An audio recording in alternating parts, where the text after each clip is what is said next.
দর্শক আপনারা সঙ্গে থাকেন, একটা লোক পুরো হিসেব জানে, ১ থেকে ১০০ পর্যন্ত ওনাকে হিসাব ধরবো আমি, ওনার হিসাবটা আপনারা শোনেন, সঙ্গে থাকেন আপনারা। হ্যাঁ দাদা, হ্যাঁ ভালো আছেন? হ্যাঁ, আচ্ছা আচ্ছা। আপনি বলে পুরো হিসেব জানেন? হ্যাঁ, আমি তো আগের থেকে পুরানা হিসাবই মানুষ। পুরো হিসেব হইবেন না? হ্যাঁ, তা আপনি এক কাম করেন তো, ১ থেকে ১০০ পর্যন্ত হিসাব করেন তো, আমি দর্শককে শোনাবো।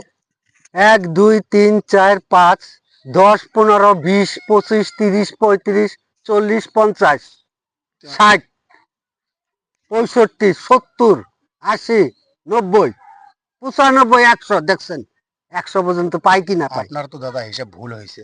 কেন ভুল হইব? আপনি কিসের জন্য ভুল করবেন? আমি কইলাম ১০০ পর্যন্ত আমি জানি, আর ১০০ পর্যন্তই কইছি। কোন জায়গায় ভুল হচ্ছে আপনি বের করেন।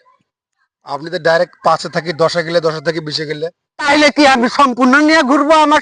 আমার সাথে যে কয়টা আনছি সেই কয়টাই বলছি, আরগুলা কি কইছে? আর গুলো আমার ঘরে রয়েছে। ও, এই কথা। আর হ্যাঁ হয়েছে। হ্যাঁ, ঘরে দর্শক থুয়েছি দেখলে তো। তো আপনার হিসাবটা কিরকম বলতেছে, এই মানুষটা আপনার সুন্দর হিসাব কইতেছে। এগলে ১ থাকি ৫ কয়া, ৫ থাকি ১০, ১০ থাকি ২০, ২০ থাকি ২৫ এরকম যায়। আরগুলা হিসাব বলতেছে ঘরে থুই আইছে, সঙ্গে বলে অল্প কয়টা নিয়ে আইছে, যেগুলো বলছে ওগুলো সঙ্গে নিয়ে আইছে।